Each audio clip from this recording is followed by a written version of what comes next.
Welcome to the Practical Growth Podcast. I'm your host, E.B. Johnson, top writer on Medium.com, published author, and master practitioner of neuro-linguistic programming.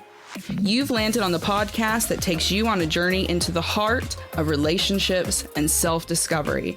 This is a must listen for those who are ready to overcome their toxic relationships and their toxic patterns. You can expect real talk, practical guidance, and raw and relatable guests that you'll be talking about for weeks. Let's get into it.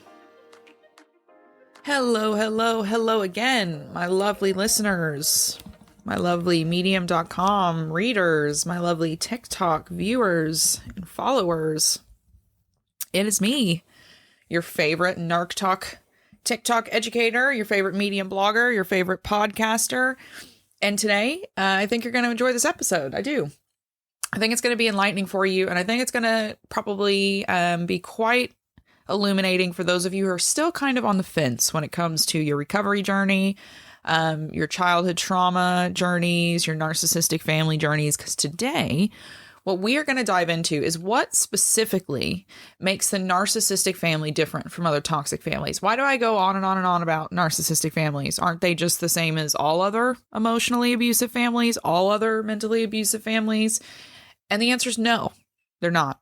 There's a very specific reason why I go on and on and on about narcissistic families. And so today, I'm going to break that down for you. I'm going to put it right out there in black and white to help you understand why narcissistic families are so dangerous and why they are so different from the other abusive family systems that we have kind of been trained to look out for. Right before we jump in, though, I just want to give you your last Black Friday warning before the big day. I'm going to be running a lot of really big specials for Black Friday all over on therealebjohnson.com.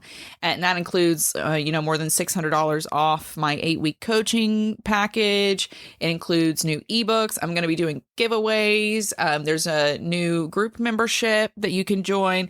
There's all kinds of good stuff that's going to be happening on Black Friday and Cyber Monday. But for you to be a part of it, for you to be in on the scoop, for you to be eligible for the goodies, you got to be on my mailing list. And to join my mailing list, all you have to do is head over to therealebjohnson.com and click that big orange button at the top of the page. It will take you to a very simple email sign-up form. All I need is your name and your email address. Don't worry, I am the laziest marketer on the face of the planet, so there's going to be a lack of emails. We never spam you, but just sign up there with your name and your email address, and that's it. You get a free workbook, you join my mailing list, and I'll let you know when the specials open up next week for Black Friday. So if you want this chance to get coached by me, more than $600 off of my 8-week coaching package. If you want these new ebooks, if you want a chance to win some free goodies, then you need to get on that mailing list. So head over to therealebjohnson.com and click that big orange button at the top. All right, let's jump in feet first. Let's get into it. Narcissistic families. What makes the narcissistic family so different from other families? Why do people like me go on and on and on about our narcissistic families and how damaging the narcissistic family was? It's not really rocket science. Once you understand it, it's really, really obvious. But for you to understand a narcissistic family, you first need to have a realistic understanding of narcissism, because I'll tell you what, the internet's destroyed it. The internet has absolutely destroyed the reality of narcissism, the truth about narcissism, and it's forced so many people to actually lose sight of what a narcissist is. According to most sources on the internet, a narcissist is just a grandiose person. It's just a person who thinks they're the best, who talks about themselves like they're the best, who maybe puts other people down and kind of bullies them. And sure, yeah, this kind of grandiose personality can absolutely be a narcissist, but narcissists are so much more complex than that. Narcissism itself is a huge sliding scale. We all have narcissistic traits, okay? It's evolutionarily required. You need to have some, care for self in order to not go, walking off a cliff like a lemming. So everyone's got a bit of narcissism in them, but a narcissist or someone with narcissistic personality disorder is going to be someone who has this grand sense of self, which is rooted in insecurity, which comes from genetics, from neurobiology, from trauma. And it comes with this desire to weaponize, because that's the thing, right? Not all narcissists are created the same. There's a lot of different kinds of narcissists. Some are very subtle and covert, and they play the victim, and they put themselves in the background while pulling all the strings. And then, some are grandiose and some are overt. Some narcissists aren't even abusive. They're not even harmful. Okay, this is a benign narcissist or someone who's just totally up their own butt, and they probably screw their lives up quite a bit, and they can be an inconvenience to be around, but they're not really dangerous, right? They don't really go out of their way to hurt other people. They don't try to weaponize their self-obsession or their pain. They don't try to destroy people or put people beneath them. But then at the other end of the spectrum, the extreme end of the spectrum, we have malignant narcissists, okay? These are abusive narcissists. This is the type of narcissism that I talk about. Yeah, they might have an MPD diagnosis, but many times they don't, okay? Many times they do not. These narcissists weaponize their pain, their anger, their insecurity, their self-aggrandizement. This type of narcissist, the malignant narcissist, gets pleasure from making sure other people are beneath them. It's not necessarily like a psychopath who derives pleasure from actual pain and suffering, but a true narcissist, an abusive one, a malignant narcissist, the kind of narcissist that I talk about, is someone who enjoys making sure the people in their lives around them are beneath them so that they can always feed this sense of superiority, which is rooted in this inherent insecurity, this idea that maybe I'm not good enough, so I have to be the best so no one else sees that I think that maybe I'm not good enough. Okay, it's a very twisted way to look at the world, but that is what an abusive narcissist does, a malignant narcissist. And that's what we're talking about when we talk about the narcissistic families that I was raised in, that my clients are always raised in.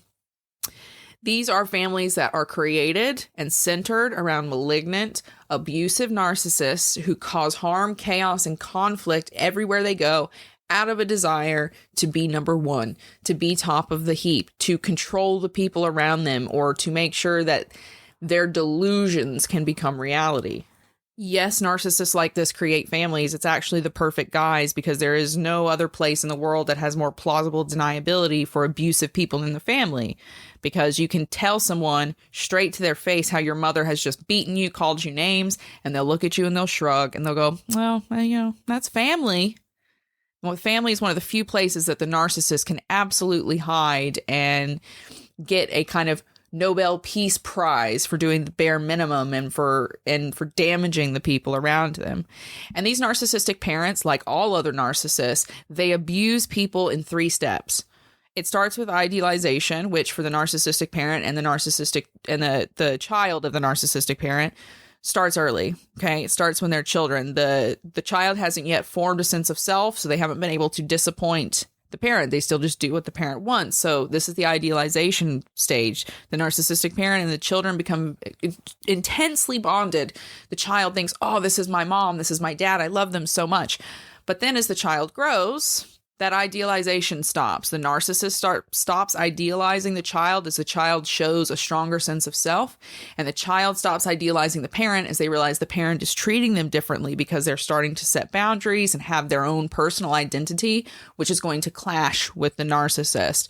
So once that idealization stage ends, it moves into that second phase of narcissistic abuse, which is that destruction. They need to break you down. They need to break your will. They need to bend you back to what they want and to their kind of image of you in their delusion. So they have to tear you apart. They've got to destroy your self-esteem, destroy your self-confidence, and make sure that you are a broken person that they can ply into whatever shape that they want. They need to manipulate you. And in order for a narcissist, whether they're your parent, your partner, your friend, a coworker, in order for them to be able to control you, they need to think that you're less than them. So they have to break you down. They have to destroy you.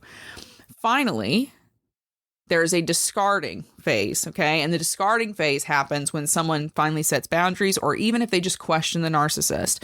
So if you were that angsty teen who constantly threw up questions to your narcissistic parent and you had multiple siblings, you probably found pretty quickly that you got put in the bottom rung of the family.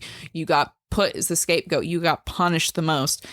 The discarding phase is all about breaking you down to the point that you'll either come back into the fold, shut your mouth and do what you're told, or you will be so discredited, so outcast, so alienated, so ostracized, so gaslit that everyone around you will come to think that you're the problem, you're the crazy one, and that everything you say is just nonsense, it's ridiculous, you're too sensitive, yada, yada, yada, yada, yada. That's the final stage of destruction with the narcissistic parent, with really any narcissist in your life. So this is the kind of person that we're talking about. And this is what we are talking about. This person building a family structure, which is entirely around themselves, their ego, and their desires. And that is where the narcissistic family starts. But that's not necessarily what makes them different from just your standard toxic or abusive family. Here's what is. Narcissistic families are unlike any other form of toxic family. Okay, there's a lot of different kinds of toxic families, but they are significant. They are marked by triangulation, by toxic role setting, and by systematic destruction of family members. It's a multi-layered form of abuse that encompasses, mental abuse, emotional abuse, and then it can also even include physical abuse, sexual abuse, manipulation, coercion, spiritual abuse. I mean, it's just an absolute mess.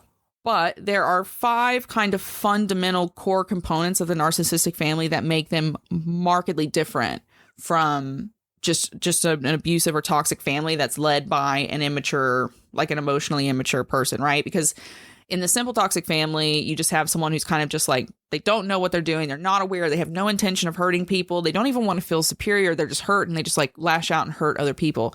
That's not the narcissistic family.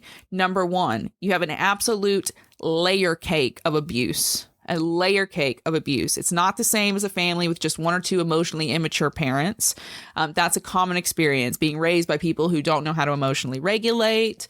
You might get hit, you might get screamed at, but it's always comes from like a place of ignorance, just an absolute, not a desire to hurt anyone, but just a big pool of hurt spinning out in the world. But that's not the case in the narcissistic family. Okay. Things are a lot more intense. They are a lot more complex, and they're a lot more intentional.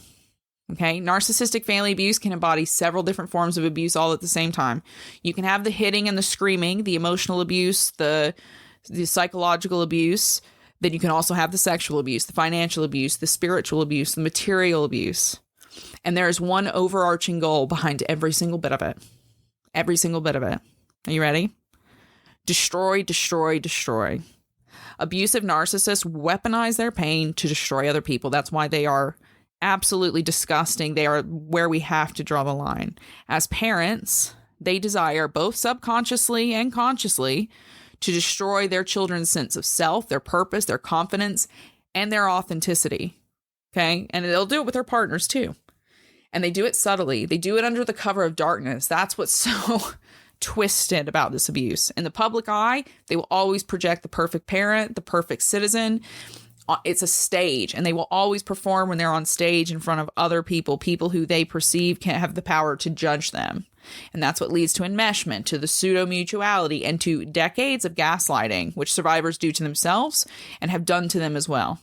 It's what leads so many survivors to question their experiences decade after decade after decade. Number 2, narcissistic families make it absolutely impossible for members to maintain stable, loving, healthy, mutual connections, especially after that narcissistic parent or caretaker or leader is gone. Stable and loving connections between family members, it's impossible. It's impossible in the narcissistic family. It cannot exist without massive and mutual conscious work being done communally between family members, which is, that's a tall order for anybody, let alone in a narcissistic family where everyone's been narcissistically abused for years and years and years.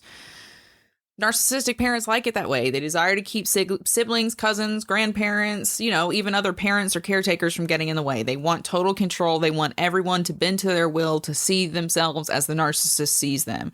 Now, the primary way this goal is achieved is through triangulation. So a narcissist parent keeps themselves at the center of power and attention by turning siblings and other family members against one another and keeping it in this kind of state of constant mistrust and chaos.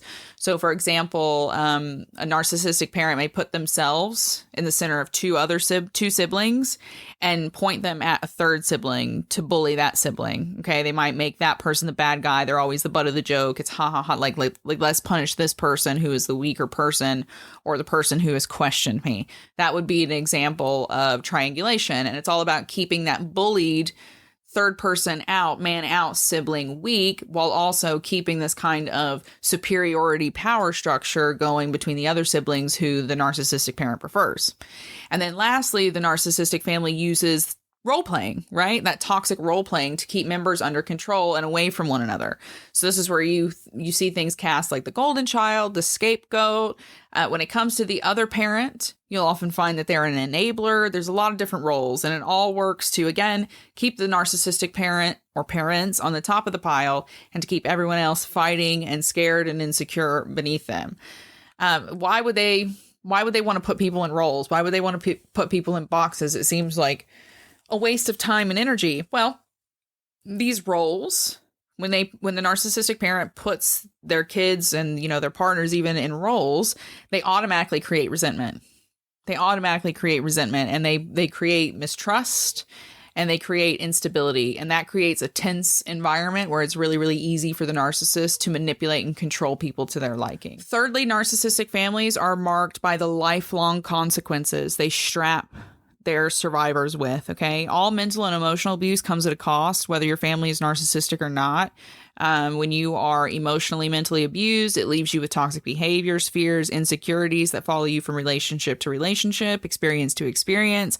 But worse, all of that can leave you with permanent brain damage, literal brain damage, which affects your memory, other cognitive functioning, the development of your body, the development of your emotions, everything.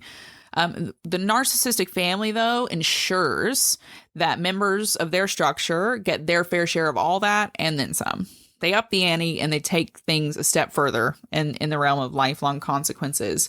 So beyond the basic range of trauma and brain damage, narcissistic families leave their children with permanent emotional damage. They spiral into conditions like CPTSD, which then involve the nervous system, which is obviously a physical manifestation, and other conditions which require lifelong management. Okay. No cure for anything like BPD, which they're like always narcissistically abused, or CPTSD. There is no cure. There's no pill. There's no magic amount of therapy that's going to just whoop. It never existed. You manage the symptoms of those things for the rest of your life. And it gets worse. People who survive and escape narcissistic families also commonly find themselves doing so with a distinct lack of healthy relationship skills. And then you consider the fact that because the narcissist has spent so much time destroying these children, they also have no sense of self. And we now know via science that they can even walk away with chronic physical and mental illness that results directly from the decades of mental and emotional abuse that they get exposed to as members of a narcissistic family. There's no escaping those facts, and there's no escaping the consequences for survivors who find themselves dealing with them. They are costs that those survivors pay for the entirety of their lives. If they're lucky, they'll learn to control and engage from a more positive perspective so that they can, marginally improve their lives enough to where, being alive doesn't feel miserable. But most people never get that far thanks to the narcissistic family system, which is focused on systematically destroying people. Now, this fourth element is going to be a bit controversial, but it is what it is, and you can like it or you can stop listening. What is distinctly different for survivors of narcissistic families, for those who live within narcissistic families, that is different from any other form of abuse, is the absolute and total lack of support. It's the absolute and total lack of support that they get versus anyone else who's come from any other kind of like standard, traditional, obvious abusive family. Unfortunately, there's still a lot we don't know about narcissism and narcissists and narcissistic families. A lot of this knowledge is relatively new, right? They've been doing this research since, World War I, World War II, but that's still, pretty new. It's pretty new. Psychology itself is pretty new. So we're learning stuff every single day. But then you also have to consider, because it is still new and it's very niche, and so many of us are learning about it every day, not everybody knows about it. And a lot of people are getting bad information about it. They don't know how narcissists work in reality. They don't know how they're created. They absolutely do not. Side note, anyone who tells you that a narcissist is created only by trauma is a liar who has not done their research, and you should not trust them because there are many layers to making a narcissist. People just don't know about it. They don't understand it. They don't understand how it works. And what makes it even more difficult is that narcissistic people, narcissistic families, they exist within the fabric of society. They are our families, our friends, our partners, our coworkers, our bosses, our politicians, our charity workers, our spiritual leaders. And so much of their worst behaviors are sewn right in to the sheer fabric of tradition and quote unquote family values. Narcissistic families move widely unseen through our society, and that's what leaves their survivors at a distinct disadvantage versus any other survivor of any other type of abuse. Because so many people are so unable or unwilling to see the reality of narcissism, this abusive family system is ignored. Survivors spend most of their lives getting gaslit, ignored, and abandoned, again, more than any other survivors of any other form of abuse. And it's sad. But, it is what it is, because the way families are now, the way we treat families with kid gloves, the way we're not allowed to be truthful or realistic about families and the way they operate and the consequences of operating poorly, family systems remain one of the only forms of openly condoned and accepted abuse in the world. In the world. So what does that mean?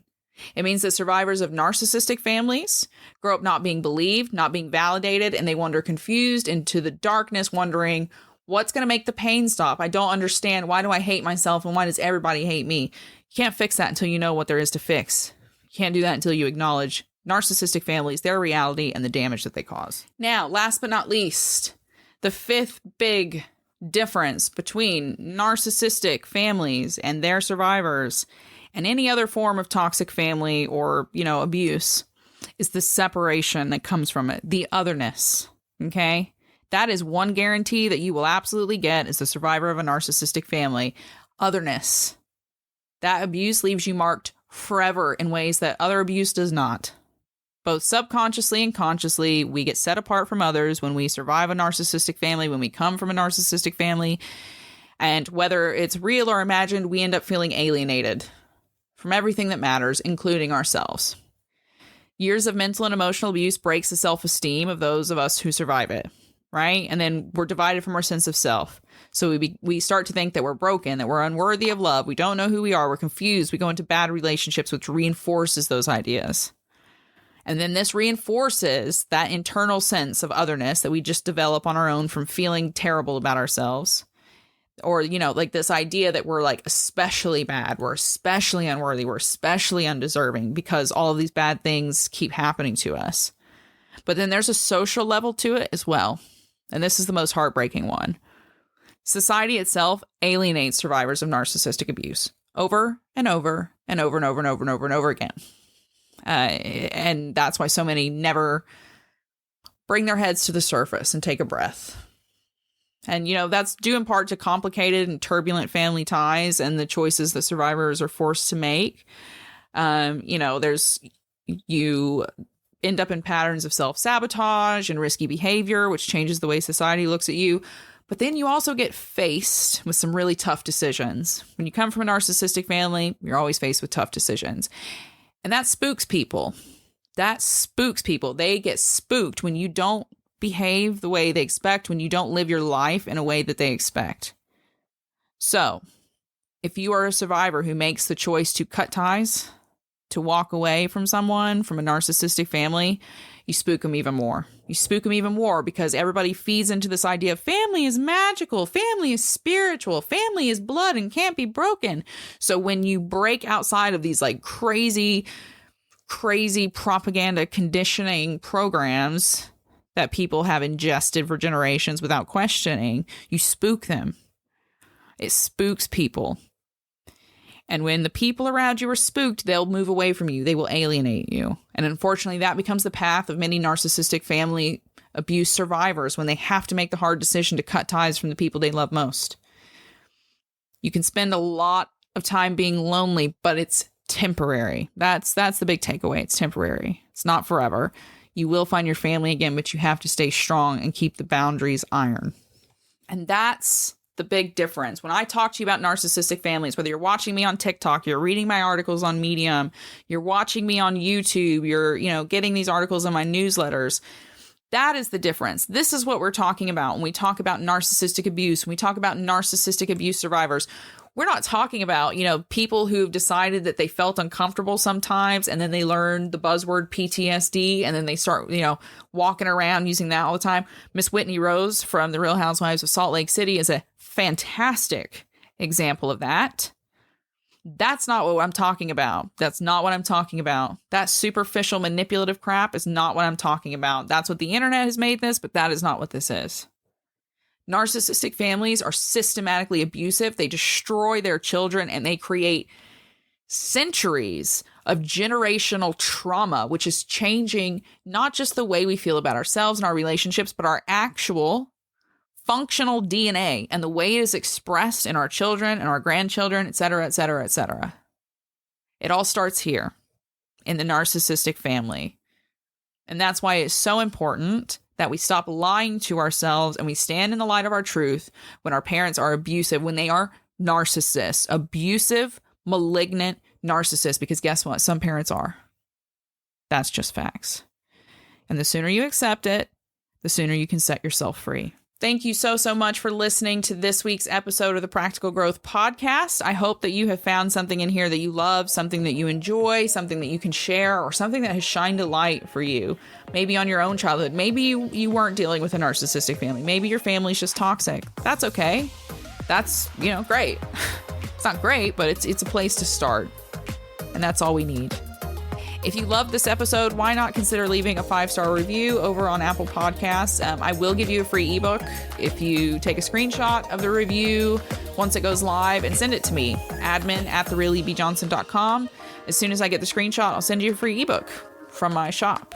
So nothing's better than free. All you got to do is leave a 5-star review over on Apple Podcasts. So until next time, keep your heads up, keep your eyes on the stars. Keep moving forward. Bye-bye.